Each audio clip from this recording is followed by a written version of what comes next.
one nation, under God, indivisible, with liberty and justice for all. We'll take the roll call. Al Minkler. Yep. Rob Jackson. Here. Aaron. Present.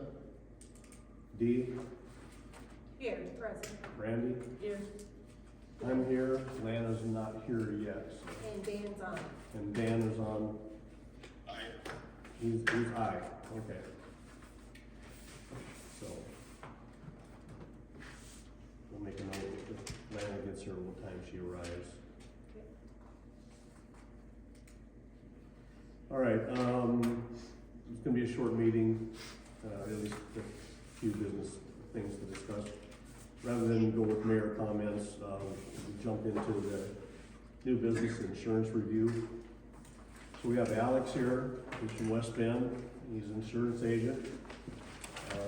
He handles some of the products that are very similar, in fact, some of the same company that we presently have. And he's gonna give us an overview of what he's found. He did his insurance coverage. And Where are you getting? wants to make some points and some recommendations. Alright, yeah, so I'll jump into it. So, like Jim said, my name's Alex Blair. I'm from West Bend. I currently work for PMC Insurance Company based out of Algona. We used to have an office in West Bend.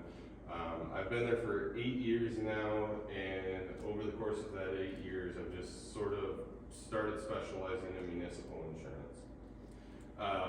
I actually do a piece of your insurance right now. You currently have a life insurance policy for the fire department, which I've serviced for the last 5 or 6 years, something like that. It was in place when I started. You guys have had it on the books forever. So over the course of that time, I've kind of stopped. I've talked to your past clerk in the past about maybe looking at your coverages, never really dove into it too much. With the changeover Brandy coming on, I currently insure Gilmore City, and I know Jim kind of worked with Missy a little bit on it. That's kind of how I ended up here. So what I did is I went through your guys' policy first, the actual binder, massive book broken up with like half a dozen different kinds of policies within it, which makes up your overall coverages. It's going to be your property, your liability, auto, and so on. So going through that, some stuff definitely stuck out that I would normally see with other municipalities that wasn't present on your policy. So then I came over with Tony, Tony, spent a few hours with him driving around, and basically my process is, I always say to the city guys, show me everything that you have, anything that you would possibly step foot on in a week, and then I match that up to what your existing policy is. So we did, I found a lot of stuff. Normally I would kind of go more in depth on it, but I just bullet pointed it just because I kind of found so much stuff that needs to be addressed. Some of it is probably costing you too much money or you're overspending on it. Some of it, there's opportunities for savings, and some of it is you guys aren't properly insured. You have some exposures out there that should probably get, figured out. So to go down the list, I talk fast. My wife luckily talks louder than I do. Al knows her, he can attest to that. Just shout and interrupt me if you have questions. But I'll kind of like knock out the list, if that makes sense. So I broke it down into 4 different sections. Again, normally I would kind of go more into detail on this. But in this situation, I just kind of wanted to bullet point it. So the first thing is, make sure you guys are insuring what the city's actually doing. That's the first thing, is to make sure that what you guys are paying for makes sense. So with that, basically found your garbage truck is still on the auto policy, and it sounds like you guys have been subcontracted with Bennett's for quite a while now. You're also paying work comp coverage for somebody to clean up the garbage, which that would get adjusted at audit, so we would be able to clean that up later. But that was the first thing that stood out of, okay, well, if you don't own a garbage truck, why are you paying for a garbage truck, and why do you have a guy doing garbage? Also looked like you guys have case loader still on the policy. I don't recall seeing that when we went through with Tony. The John Deere is properly on there. The other thing is we were talking about the vacant lots, which the vacant lots aren't on your policy, which would basically be just like a flat $50 rate for vacant lots. I mean, it's not a big issue, it's not a big, risk. But when looking through the liability, looking for those vacant lots, which are not there, we saw you're paying a pretty decent chunk of money. About 10% of your liability policy is for the exposure of renting out a building. And that building would be rated at 6,864 square feet. So more than likely that was possibly the school at one point, if that was ever rented out. That was really the only thing Tony and I could determine of what would make sense. But you are currently still paying for that. You have been paying for that. I don't know, he thought the school had been empty for quite a while. That's been renewing every year and reviewed annually in the audit and still racking up on the city's bill. So then there was some stuff completely just not listed on the policy. What was not listed on the policy was the baseball diamond. You don't have any playground equipment in the entire city insured, whether it's out at the pond, the one by the city shed, that was nowhere. So out at, I think Sunset Park, if I remember it right, you don't have any park benches, picnic tables. The campground doesn't have any of the service, like utility services insured. None of that is covered right now. Which again, probably should, if there was a claim, you'd be able to kind of squeak a little bit of coverage, but if it was catastrophic, you'd be absorbing all of that out of pocket. Heritage Park there, north of or south of the old grocery store, that's not on your policy period. So the shelter house or the gazebo type thing, that's not on your policy. So we use that a lot for farmer's market. If somebody would have gotten hurt there, we would have been. Yes and no. So every EMC policy automatically gives you $10,000 worth of coverage for unspecified property. So what that means is you throw up 8 picnic benches or picnic tables and you forget to tell your insurance company about it and they're all vandalized, the max they would pay is $10,000. So if a tornado would have destroyed that park, the most they would have given you was $10,000 less your deductible. On a liability claim, you probably would have been able to get coverage on it, but theoretically, depending on how large of a claim, they would have had the right to deny it because it's not on there. So if it was like a trip and fall, somebody goes to the farmer's market and trips on the sidewalk, they're probably going to cover it. If it's for some reason a massive $3 million claim and it's going to break the bank for them, it is a very gray area of, it's not on your policy. In my experience, that wouldn't happen though, but theoretically, yeah. And then the other one is the Quonset, so I just put it as west of City Hall, you can kind of see it from here. So that Quonset isn't on your policy either. And again, it's something, you get into old buildings like that, if you want to insure it for what the replacement cost is, now you're going to pay more premium on it, but at the very least, we should probably list it somewhere, that way it's clearly specified on the liability policy. So even if you don't want to pay for it, if you actually meant to not insure it, if it ever blew over, you clean it up yourself, you should still have it somewhere on your policy for the liability aspect of it. So same thing, the building blows away and then it now knocks the neighbor's house out. They can't try to sue you and claim it's because it wasn't properly bolted down or something stupid like that. Questions, I guess, or thoughts? Like I said, this is, it's So kind what of, if we sell it? we just take it off the policy. But we pay no penalties or nothing? No, you're good. So it's no different than trading a vehicle in. So like on a municipal insurance policy, it's, just like the garbage truck, I believe your policy renews on April 1st. I believe the premium was about $1,800. So you would have paid that $1,800 at the start of the year on April 1st. whenever you sold it, you just would have called the agent or, would have gotten processed, and then they would have refunded you half your money or 2/3 of your money or whatever it is when you sold it. And just so you know, we have contacted our agent and provided information to her, hoping that we can get a refund on some of that. Yeah, and you should be able to. So the norm in the state of Iowa is you can backdate any auto change 30 days. So you should be able to go back at least 30 days. EMC again, you're paying a large premium. You've been with them for probably 20 years.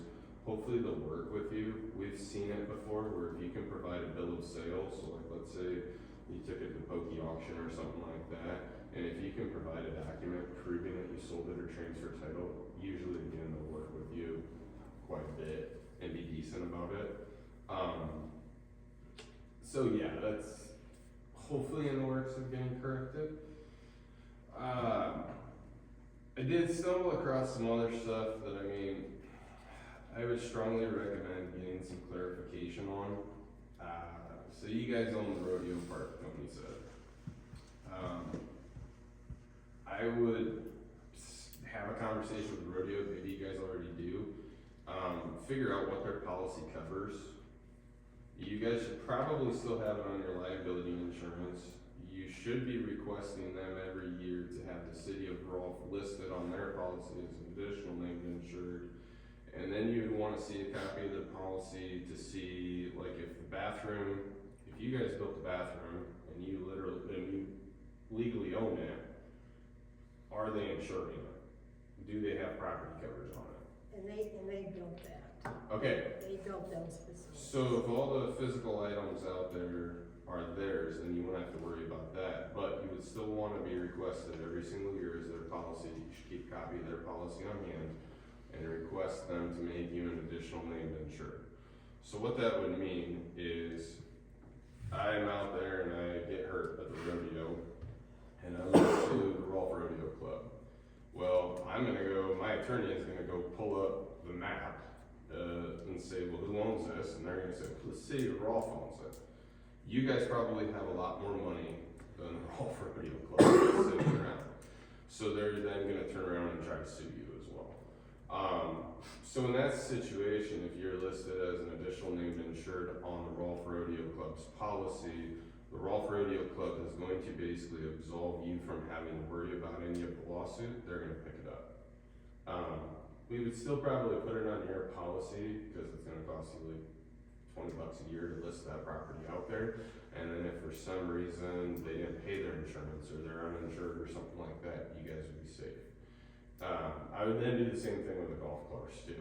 The golf course would be basically the same situation. If you guys still legally own the property, your name is on the deed to it, you have a lease, you still have exposure out there. And that's something, it's insanely common. A certificate of insurance is what it's called, where they just provide you proof of their coverages and that you're listed on there. So if that hasn't been getting tracked, I would make sure of that. And then the recycling trailers, Tony and I didn't even dive into like vacant lots that much, but we went by that one right there. He didn't know if the recycling trailers were guys as Bennett's, the counties. They're not currently on your policy, but that's something to probably look into, because if they are yours, then you'd want to put them on your policy in case something happens. I'll keep rolling, last one if there's no questions. So then just general cleanup. The way the policy is structured, some addresses are weird. Valuations don't really make sense. Like you have some stuff probably really underinsured. So for example, the fire station is one location and then the little shed that's literally on the lot of the fire station is a completely separate location. It doesn't really affect your premium. It doesn't really impact stuff too significantly, but it honestly just doesn't really make sense. The school shop, Tony explained that to me, that's significantly underinsured, even though you're not trying to insure the whole school because the school's coming down. That's pretty underinsured. For some reason, it doesn't have a physical address. It's located at, it's like called lot 27 East Platte 13. And so Tony and I were trying to figure out, is is, like, we don't really know. You're speaking of the school or the gym or whatever. Yeah, No, he's It's talking. it's 506 Des Moines Street. yeah, so that's what it probably should be, but in your policy, it's labeled as like East 7th, square block, north. So like Tony and I kind of went through and we were like, well, what is this even? We didn't really know, and he didn't think there was anything else out there, or think there was anything else. But it was also insured for such a small amount, and then it's also your shop. There's no personal property in it.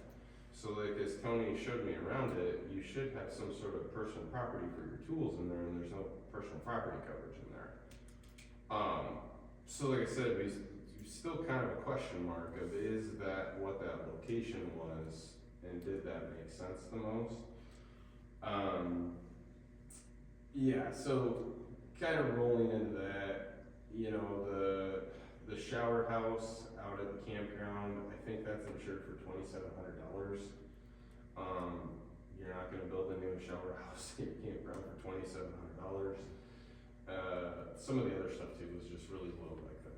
Didn't really make a lot of sense. And then at the same time, there'd be questions for the company. You guys have a lift station. There is a lot more manual controls and a lot of valves out there. That's currently insured for $1 million. In my experience, it's probably high on the lift station side. There would probably be some ways to look at that and get some actual validation of if that needs to be insured for $1 million. I would say the average lift station I see is insured for about $250,000. I would say your panel substation there is maybe $250,000 to $300,000. So that's the thing, is if you actually evaluated why that was insured for $1 million, maybe drop that valuation down, it would then give you the opportunity to kind of go back through and clean up all the other stuff that needs to be added, needs to be changed, and you're not looking at eating off a ton of premium.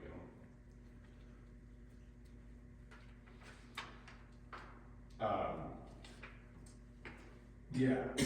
So, other thing is business personal property. It didn't make any sense to me. You guys have that? So business personal property is anything you can physically get up and walk out with. Appliances, tables, electronics, Tony's tools in the shop, small handheld generator, all the fire department equipment, things like that. For some reason, you have that written at actual cash value instead of replacement cost. I don't really know what the move there would be. So what that means is replacement cost is Al's phone, he bought it a decade ago, it was $600.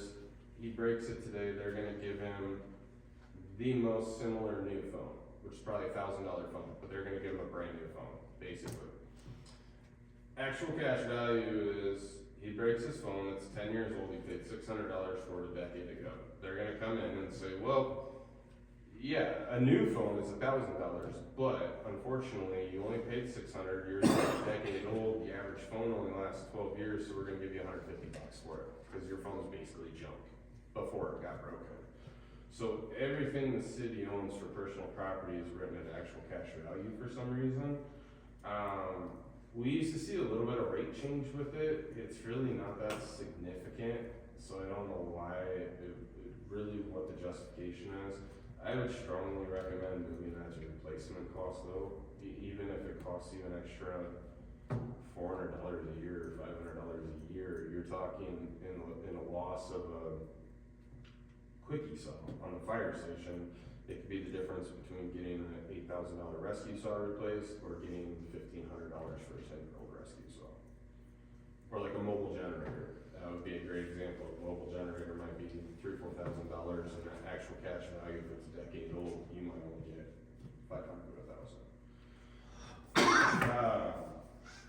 I did a spreadsheet for deductible options to look at that. And then, I mean, basically the overview though is without going too insanely into the weeds, really every single aspect of your coverage, you know, whether it's the auto policy had some issues,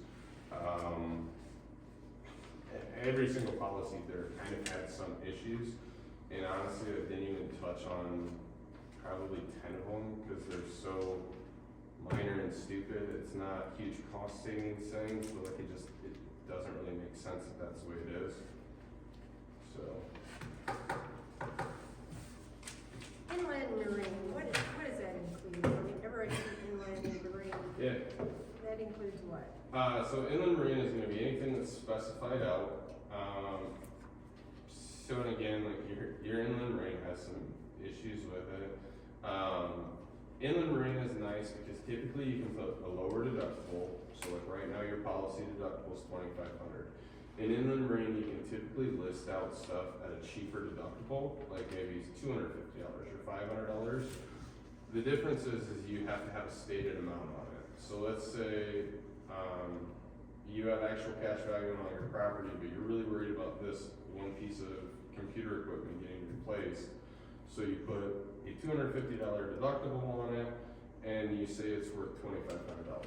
So if something happens to it, they basically just cut you a check for $2,500 less than deductible and don't ask questions.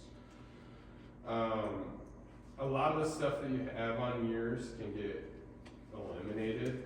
Honestly, I mean, you had stuff on there that the deductible was only $100 higher than or $100 lower than the value. So like you had some fire radios that are listed, they're insured for $350 with a $250 deductible, and you're paying like $25 a year for that specific coverage. Like I said, I didn't even dive into like nitpicking all that stuff because nobody. I would normally, but it seems like we had bigger issues of stuff just outright missing. You guys have a street sweeper. Your street sweeper is on the inland marine. That should be on the commercial auto policy. So I mean, that should be on an auto policy. So you have auto. Where's the payloader? Is that on inland? Yeah, so payloader's on the inland marine, and that is the best way to insure it. The nice part about an inland marine is it's kind of no fault insurance, really. So really anything that happens, like you would arguably, if a hydraulic line maybe broke on the payloader, you could have coverage if it was while it was working and it tweaked or broke. Operator error is essentially covered under an inland marine, so you have a little bit better coverages for it. But yes, payloader is where it should be on the inland marine. You currently have two of them on there. One for I think 140 and the other one for mid-70s. The case is mid-70s, which I recommend to take off. Street sweeper's on there. Street sweeper needs to go to the auto policy. Why is that different than the payloader? Why is the street sweeper different? So, street sweeper, because it's gonna see so much more time on the road, that's why EMC recommends it. You also have some issues with like uninsured, underinsured. That your liability is covered if you take it on the roadway under your policy. But what EMC has kind of said is that there's gray area. So the premium is going to be comparable.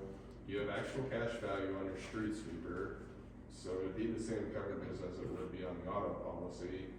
You might as well just move to the auto policy because the premium is probably going to be comparable, if not cheaper, on the auto policy, and there is going to be no gray area on how a roadway incident would be covered. If that makes sense. Tell me about linebacker. Explain that on the policy. Yeah, so your linebacker insurance is basically insurance for everything that you guys do up here. Rates have skyrocketed over the years. Most claims I see anymore, like liability-wise, is linebacker. So, perfect example of a linebacker claim would be, you guys decide a kid gets mauled by a pit bull. City comes out and says, hey, we're gonna ban dangerous dogs, which are pit bulls, bulldogs, you know, the running what every town has. So, somebody that owns a pit bull says, you know what, Brandy is my second cousin's ex-wife's ex-best friend. She did this because she just hates my pit bull. I'm gonna sue the city for it. So now the city is in a lawsuit because you guys made a city ordinance, get rid of pit bulls, and somebody came up with some excuse as to why you're targeting them to be prejudiced or an issue like that. That would be a linebacker claim opposed to a liability claim. Ugliest claim that I've had in a hot minute is somebody on the outskirts of town said they were gonna hook up to a storm sewer tile going through the city. They sued the city, they tried to sue them for like loss of, there was a farm that was trying to connect. They tried to sue them for loss of income because not hooking up into the tile made their crops drowned out. Like it was crazy. And that was a linebacker claim because city council said, nope, you're not connecting to our city sewer or city storm sewer unless you can prove that that's not owned by the city and it's a private tile that just runs on the outskirts of town. It went back and forth in court, summary judgments. It was a frickin' train wreck. It's still ongoing. Like it's probably up to $250,000 at this point paid out. All the windmills, Palo Alto County's windmill lawsuits, where supervisors approved windmills and then they said it affects the migratory pattern of birds. That's a linebacker claim, is because it's something, ordinance or something that the council decided to do, somebody had a problem with it and they sued it. So it's the fastest growing kind of claims and lawsuits that we see, fastest burning.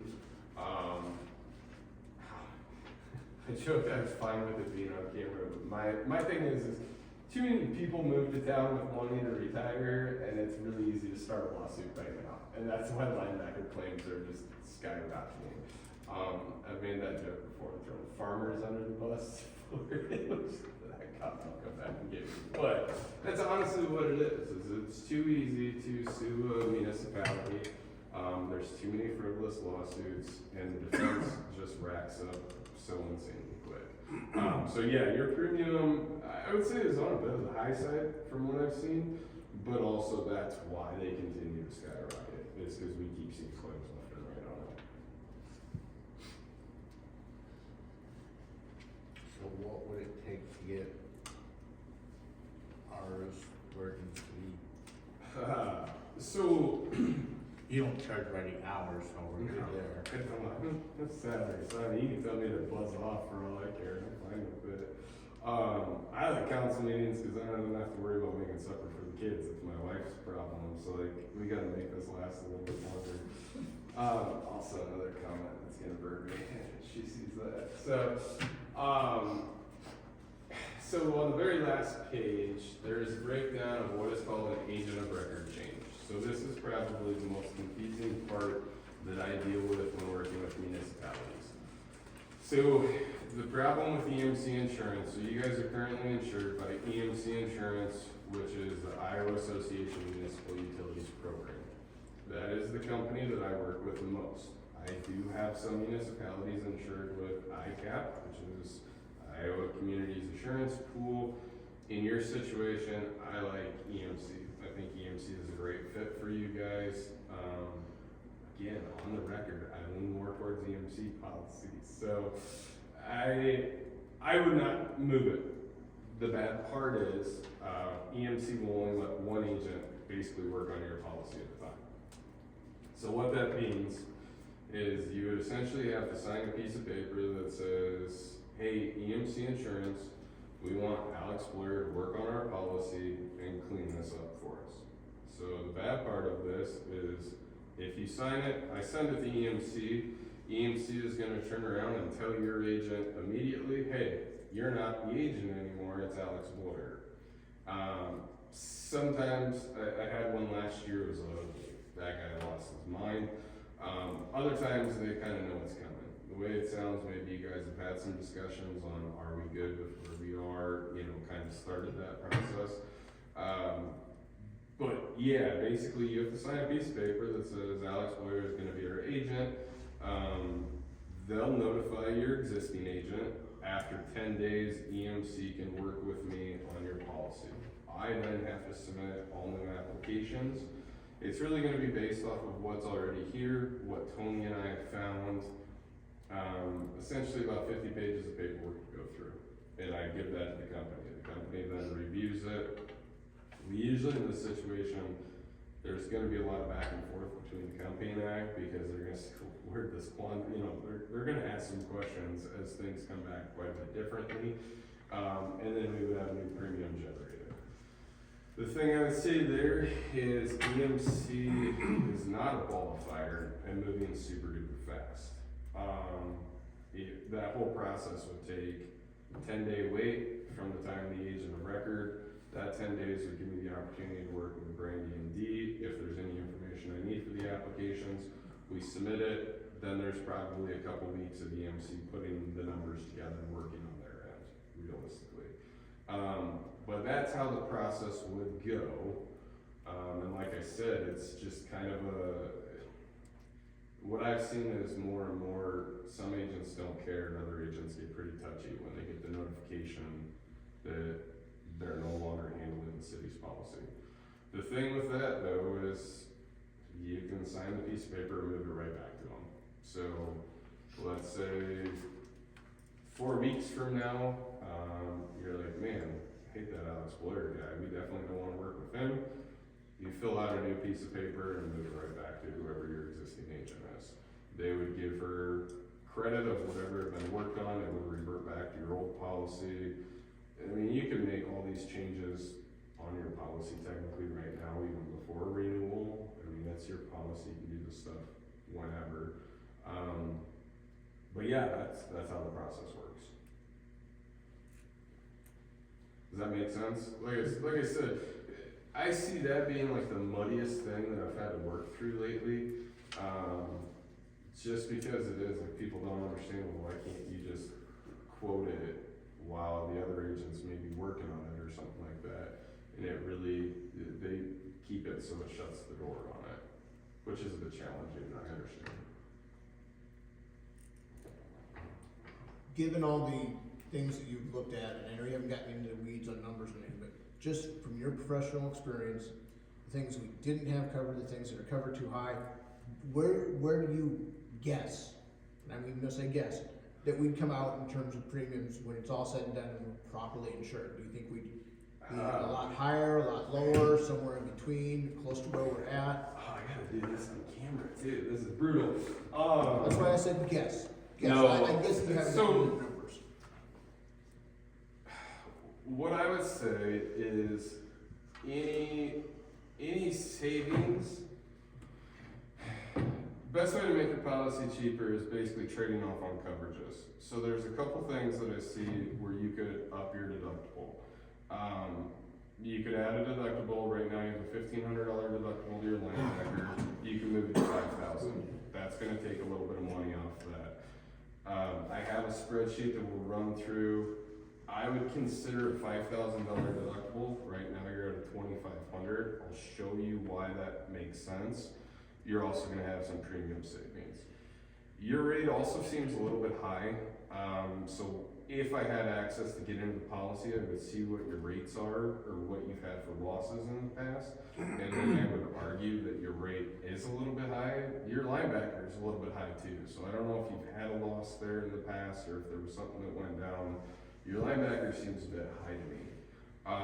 So those are 2 points that I would be able to argue with the underwriter, and honestly, that could have just been the agent was asleep at the wheel. Where I joke that when I started, I had this underwriter named Jerry Burns. How I got into doing cities is City of West Bend was my client when I started. It'd been with our agency for 20 years.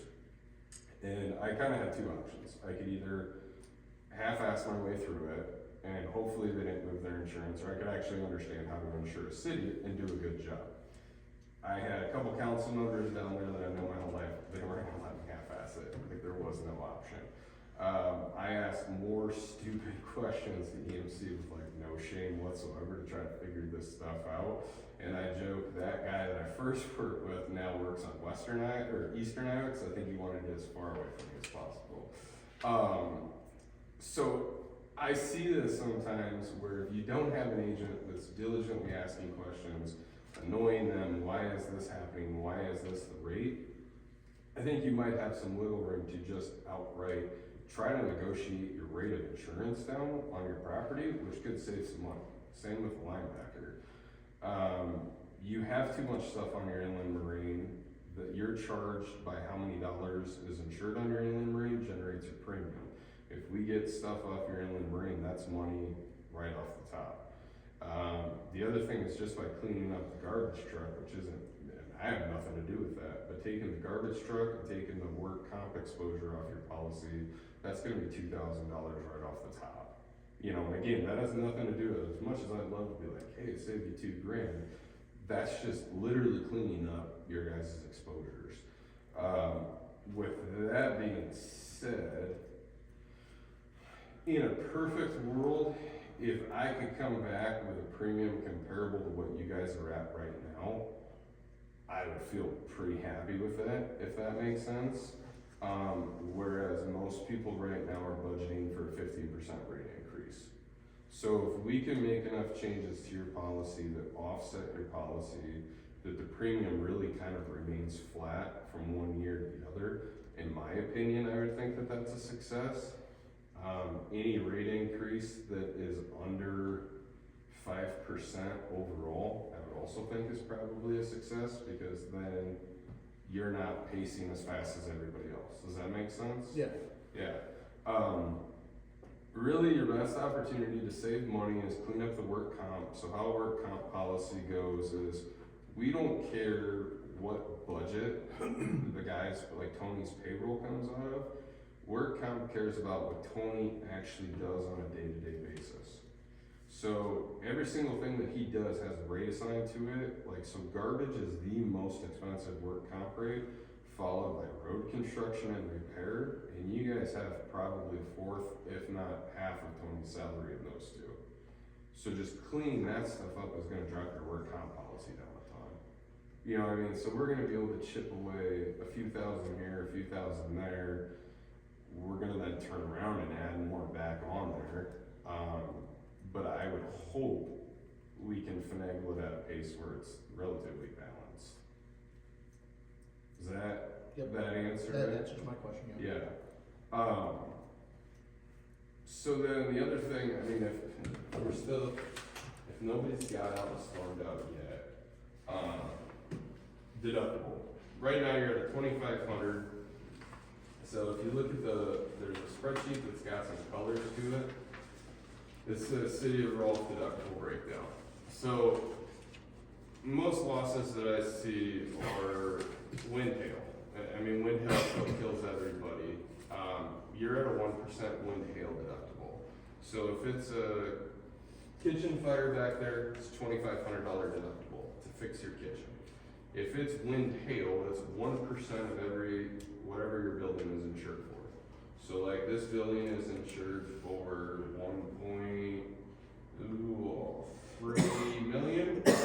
So you would have a $13,000 hail deductible if this building got hit by hail and it was covered. So when I say if it was covered because it was a little tiny pea-sized hail, that's cosmetic damage and it's not covered. Have you guys heard any of this? Like, is this not? This is new info.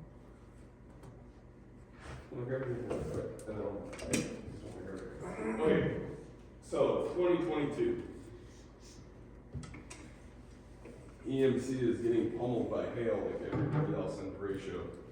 Every single EMC IAMU policy in the state of Iowa got hit with a cosmetic damage exclusion. What a cosmetic damage exclusion means is if you have a hail or wind incident, but the structural integrity of the roof is still functioning and shedding water and doing its job, there is no coverage. So if it's pea-sized hail and it just tings it up a little bit, you don't have a hail claim. What I will say is I did have a hail claim not far from here, 23. I prepped them. I said, this is tiny hail. I think it's going to be cosmetic damage. I actually got some stuff covered. They didn't cover the gutters. The municipality said, we're not going to replace the gutters, so EMC didn't pay for the gutters. And they basically said, you've got some tings on your gutters that are only 5 years old. If you're probably not going to replace them anyways, and those gutters shed water just fine, we're not paying for them. They did pay for 2 steel roofs, which I was honestly shocked about. So they added a cosmetic damage exclusion in 2022. Every single person has that. If you pull your binder, I can show you where it says that on there. That's not a good thing that you didn't know that. It would have been really bad. 2 years ago, so last policy period, I think is when they added this. It's or 23. They came back and they were like, well, we're still losing our asses on cosmetic damage. We're still paying a lot of hail claims. So we're gonna do 1% wind hail deductible. So what that means is even if you have a $2,500 deductible, since this building we are in is insured for 1.3 million, therefore, if you're hit by hail and the policy would cover the hail damage, you have a $13,000 deductible on this building alone. So like on your pump house, you have $1.3 million worth of coverage on it. So that would be another $13,000 wind hail deductible if it's covered, if it's not cosmetic damage. Lose you guys yet? So why not have a $10,000 deductible? So I have municipalities do that. So instead of just making it super simple for everybody, they then said, well, if the 1% wind hail deductible is less than what your flat deductible is, we won't charge you the 1%. Say that again? Yeah. It's asinine. There's a whole page about it. If your policy deductible is higher than what the 1% of that building valuation is, then we won't charge you the 1%. So it's like the only company that does this. Like, and honestly, we all thought when it first came out, we thought they glitched finally in the paperwork with the state. Like they didn't really know how to do a 1% wind hail deductible, and they kind of like screwed it up. Well, here it is. It's still going strong. So what that means right now is that for any building that you have insured for under $250,000, since the 1% is less than $2,500, you don't pay a 1% deductible. It just rolls into your flat $5,000 or $2,500 deductible. So if you look at the three columns, and like, it would have been a lot cooler if you guys understood 1% for the cosmetic damage, because I can kind of catch up on it. But I would push the 5,000. So any space that has a color into it under the column means you pay the 1%. Any space that just has a black line through it means it would just roll under your flat policy deductible. So you are right. So right now, if you had a hail claim tonight and it was covered by EMC, your estimated hail deductible would be $65,449. If you had a $10,000 policy level deductible, since you have so many of your buildings are under $1 million valuation, you would only pay $39,000 if you had that high of a deductible. So I would push the 5. You're gonna see premium savings. Your wind hail deductible would be roughly $10,000 cheaper. You'd be at $54,000 is what you would pay as an estimate. And the other aspect of that is the buildings that don't fall under, you have a lot of buildings under 500,000, and then you have one building right shy of 10 or $1 million and two at 1.3 million. You're never gonna get those not on 1%, basically. So me, I would say the $5,000 deductible is gonna be the sweet spot for you to keep. Can you do a 10,000 like on the pump house and on this building and do everything else 5,000? So no, so they wanna do it policy level. The reason for that, and the only reason that I don't like a $10,000 deductible is that would be the same deductible that you have if a water line breaks, ruins books in the library. So you start doing something like a 10,000, you can have a pretty significant small interior incident or incident where fire department breaks a bunch of stuff, or I have calls where they go into a house fire and then I get a call like a week later that this and this burned up. Well, $10,000, it's really tough to exceed that, and then you're absorbing all that loss yourself, where 5,000 is still pretty manageable in those circumstances. Does that make sense? Does that make sense why? Yeah. So again, I think by pushing the 5,000, it would probably save you some premium dollars for sure on your property policy. That's your biggest driver right now. The other thing is too, is it's really kind of a crapshoot on if it is gonna be a covered when hail incident. You know, it's up to an adjuster, where, again, to me, $10,000 is just getting a little too high on, you guys come up here, a water line broke over the weekend, and now you've gotta replace carpet, replace stuff in the library, replace sheetrock. You can have a lot of damage and it barely hit 10.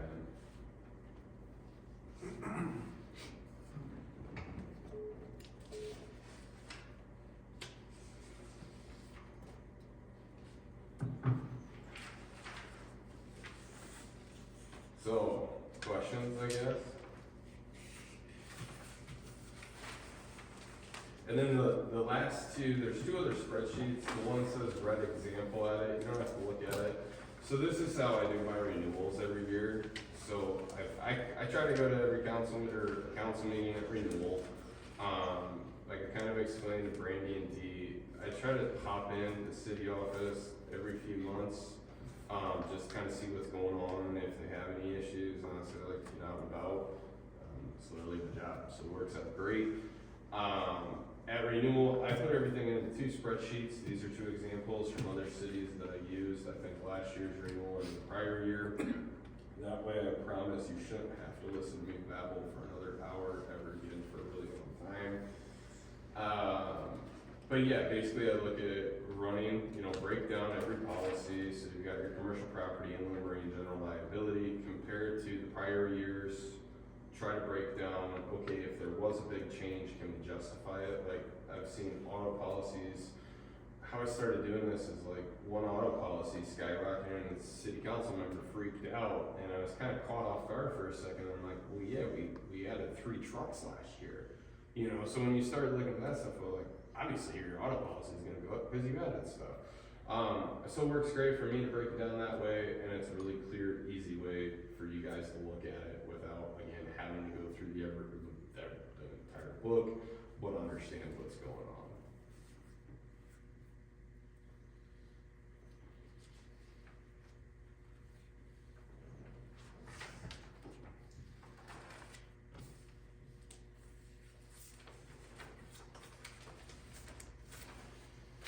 Alex, any questions for Alex? And No. Brandy has my number. I get that occasionally where I threw a lot at you. Like I said, there was a lot of stuff going on. There's a lot of stuff that you guys are playing catch up from, a couple years ago, like understanding and then table, things like that. If you have questions, just get my number from Brandy and call me. I'm happy to answer them, or, if there's anything that you need clarification on. Yeah. Anybody have any questions before? I'm sure we will hear, but we'll just call him. Yeah, so the big thing would be is, like I said, agent of record change, either the council member, mayor. Some towns do a resolution, some mayors just sign it. I mean, it's up to you guys on how you would wanna do that, but that would really be the next step. Not to put like a rush on it, your policy is set to renew April 1st. So I would kind of say like March 1st or like towards early March is really kind of pushing it on when we would want to do that. Just because I can't guarantee that there would be adequate time to get everything taken care of, which I apologize on that. There's not. You have this letter with you? Yeah, I did bring one. Yeah. What happens to our stuff right now? Does everything just get frozen? Nope, everything's fine. So your policy stays in force as it is today. If your agent submitted a change for the garbage truck, that would still be in process. It won't change anything. Your agent would actually still have your policy kind of until, it's a weird gray area where it's in limbo, because EMC only wants to change them at renewal date. So by signing it now, it would give me access to work on the policy, to start quoting it, get the numbers. It would give me access to it.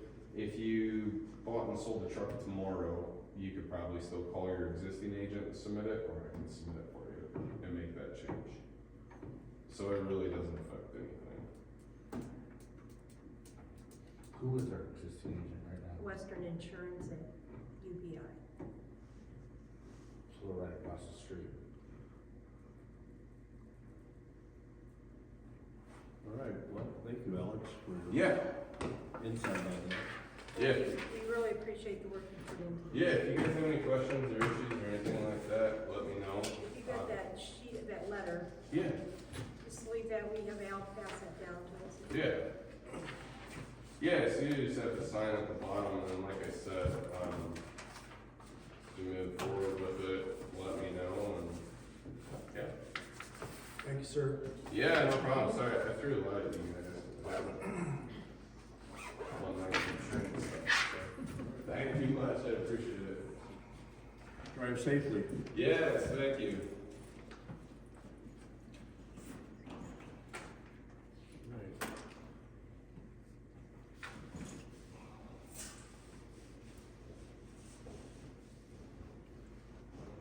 I'll make a couple comments here. Last meeting, we heard from Glenn Munson. He made some suggestions about saving some money and budget money. We looked into a couple things just real quickly. One, mowing, we've considered that we need to really review what needs to be mowed by the city, and if we can parse out some of that to Karen, to a person like Karen again, part-time employee. So we really need to sit there and chew over that. One thing that might help there is a sale of vacant lots. We have a number of vacant lots that require a lot of hours of mowing, and we need to look at possibly divesting those. Another suggestion that he made was the possible sale of the Quonset. I talked to Tony about reconsolidating all the stuff that's in the Quonset over here. It's a recycling Quonset. He feels that we could put it all in this shed down here across from the fire station, and we could look at the sale of that. This is just things I've thrown out, or were thrown out to us, and I kind of run them to ground a little bit. If we were to sell that, we would do a sealed bid. We would also look at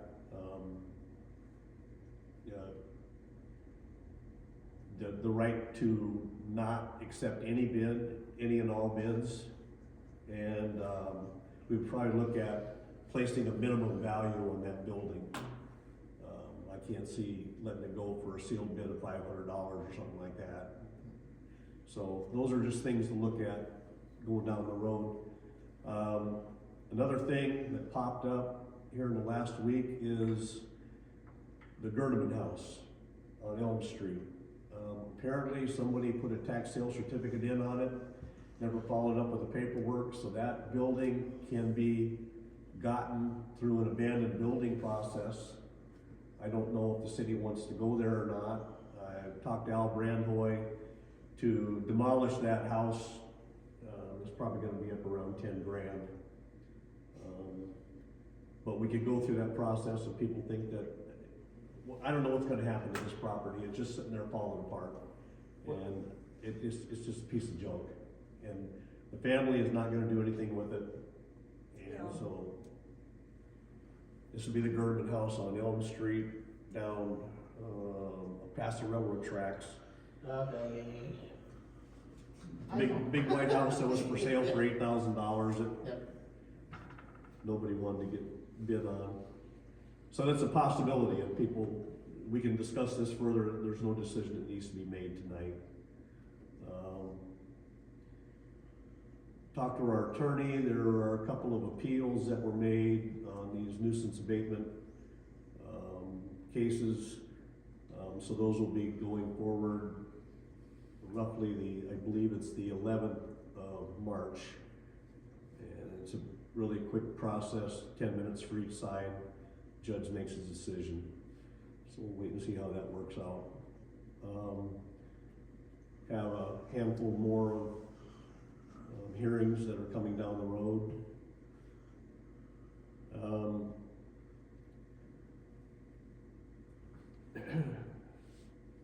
In the last meeting, there were kind of a couple of insinuations made, at least that's the way it came across to me.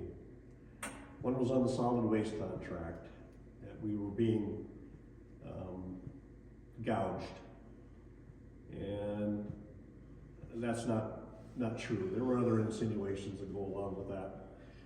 The way this came down was when we started looking at getting rid of the garbage, and this is a reminder for everybody because you were all here and the only person that wasn't here was Brandy. We all discussed this. I went forward to 3 companies out there and asked for interest. If you're interested, come and pitch to the council. I got 2 responses, one from Speedy Dump, one from Bennett's. The other company never responded. Speedy Dump never showed up. So Bennett's gave their pitch, and then we chewed on it, and there is no requirement for a service contract to be competitively bidded on. It's a service contract, so we can do whatever we want with that. There's no, as far as I know, there's no minimum money requirements. It doesn't fall into any of the booths, so the contract that we have is absolutely legitimate. The part in there about being gouged, I did a little homework, which I wish people would have done homework before they brought this up. I asked Gilmore City, what do you pay for solid waste fees? They said $5,500 a quarter. We pay $2,600 a month. 28. I'm sorry. 28. 28, I'm sorry. The difference is Humboldt County does not have a transfer station. They don't have to pay for those people. They don't have to pay for the facility. Here in Pocahontas County, we have one, and we have to pay our share of that. And it's my understanding we pay that through tonnage. And so that's the difference there. And then also that the vendor, Bennett, they have to pay also. They can't take their garbage to Fort Dodge, save a few dollars. They can't take it to Spencer. They have to take it to Pokey. So they have to pay their fees too. That helps this. So the prices that were set were fair based on the amount of debt that we figured we would be taking in on this. And so I don't think there's any further discussion that needs to be made on that. We have a good contract with them, and when it comes time after another year and a half, 2 years, we'll be looking at either extending it or going with a different contract. The second item that came up was subcommittee for nuisance abatement. And there is no provision in the contract that we have with the city of Louisville to set a subcommittee, so therefore we did nothing illegal. It's been asserted that we've been doing all those illegal things. We would not do these things. We always bounce them across our attorney anyway before we go forward with them. And he's not going to steer us in the wrong direction. The last thing that I'll say on this is that, actually the next to the last thing on that is there was an assertion that we've got to look at our high-priced attorney.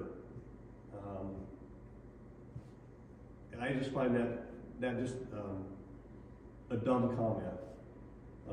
We pay the prevailing rate. I think we get a pretty good rate for his services. And he's very thorough, and he hasn't let us down yet. So if he saw anything, and we've talked before about different things going forward, and he suggested that in some cases that we don't go forward with something because it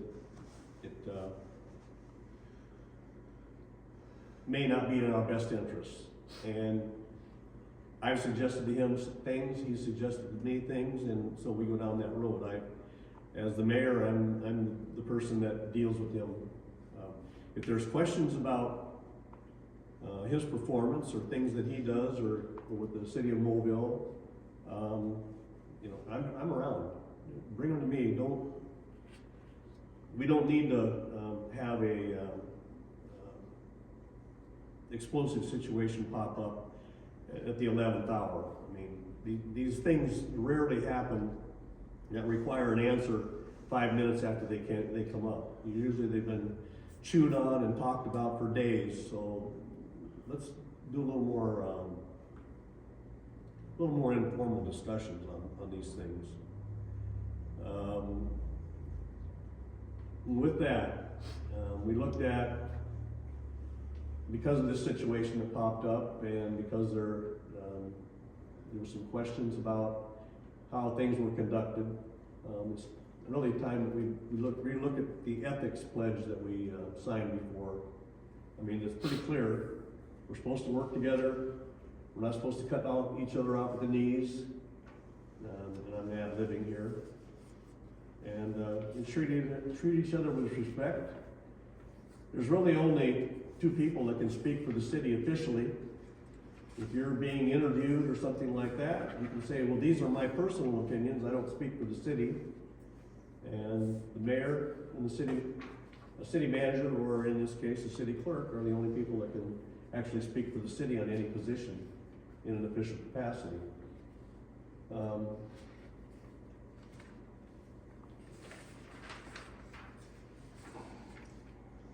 So I just ask for people to, let's just not get all spooled up over a lot of this stuff and try to work together to move the city ahead. All right. So you have that ethics pledge in front of you. Sign that and return it to Brandy before you leave. If you got any questions about it, we can talk about that off-site. Your Honor, Yep. like, Mr. Munson had mentioned something about maybe having the guys spray the streets. He brought up all the ideas he had, said something about spraying weeds and, Yeah. is that something I that? talked to Tony about that. We have one sprayer. It's set up to do basically shots. In other words, to do weed control. Just take the wand and shoot. If we were to try to do things like weed control at the park or something like that, we're not set up for it. We'd have to buy a spray bar. We'd have to flush out the tanks or buy another tank. So it would cost us additional stuff to do that. In addition, the guys would have to get qualified to handle chemicals. It's just, really, it just makes sense Understood. to me to spend just a little bit of money I agree. and have somebody that's qualified take care of it. And I'm not shortchanging, I'm just putting it on for everybody's knowledge. And that's really all I have to say at this time.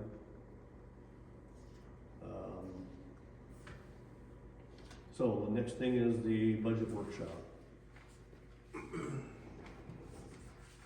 So I'll let Brandy and Dee take the lead on this. So the first thing that we have to do here is basically request money from the county and how much would be our levy, how much we're asking them for. And the types of things that we can ask them for at this point in time is, and provide them information, is our property and liability insurance, our FICA and IPERS that we pay for all of our employees. It is not in water, sewer, and gas. Other employee benefits, which would include insurance and those types of things, again, cannot include water, sewer, and gas. So those are the things that we're looking at right now that we have to have done by March 5th. Do we have to have another meeting for them to approve the money? We do not, no more meetings needed. Needed for that. That's what he told me today, yes. So we're looking at doing something very similar to what's been done in the past, We looked at last year's budget for right now. And so that's the information we have to get done by March 5th. The rest of it will have to be done in April when we do everything. So we've been putting together all of our numbers and everything like that, and again, been trying to, you have to put in there a percentage for water, a percentage for sewer, and a percentage for gas. So we're not requesting any of that money. So that's what we're working on right now. What do you guys say? The insurance, we were trying to figure out the insurance, and it's nice, it kind of gave us an idea, because we were trying to guesstimate how much we were gonna have to have for insurance, even with changes and things like that, so I think that would be beneficial. Yeah, they're pretty definite numbers, there's not a lot For right now. of these 5. There's not wiggle room for these, really. This is just the basic stuff. We know what our valuation is, that's one of the numbers that we have to have, that's put in. We're gonna ask for as much as we possibly can get in that. And then we do have some ag land within our mile property, so I mean, that's the other component of our numbers that we need to submit into the state right now. And that has to be done by March 5th. Because I'm doing this for the first time, I'm gonna throw a question out, and if you don't have the answer, it's fine. Basically, these numbers are pretty much hard baked already, there's not a lot we can change or request more, because at this point in time, Iowa has already said, here's the limit you can ask for, you can't ask for any more anymore. Whereas back in the old days, 10 years ago, 20 years ago, it was a different program. This is the newer program, it's baked, and Yeah. we're not getting any more, no matter what it is. No. And whatever numbers we put in on March 5th, we can lower those numbers when we come to working with the actual numbers in the budget, but we can't increase them. So we need to submit realistic, but also and make sure we provide for increases and things like that. So, you know, we're trying to guesstimate what the cost of living increases will be for next year, because we're doing because of how this goes, we're doing from July to December on costs. And then we have to guesstimate what January through June of the following year is gonna be. So we're also trying to plug those numbers in. But it has to be pretty realistic. And we got a spreadsheet from Missy over at Gilmore City, which was very beneficial for us to put those numbers in.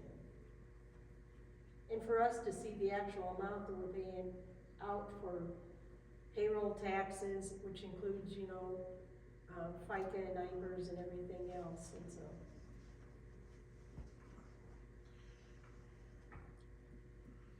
Questions on that?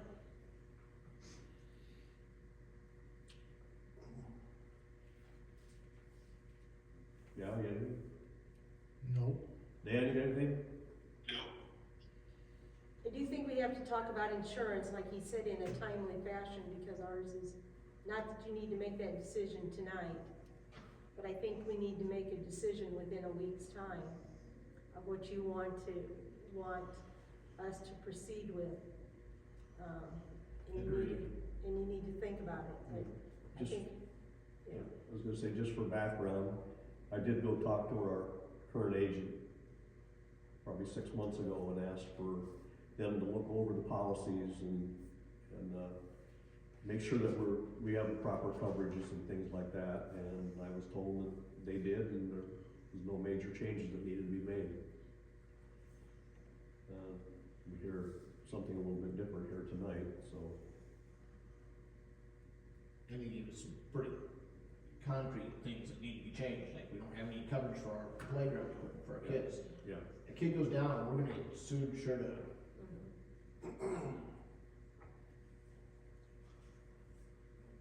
I mean, that should have been caught years ago.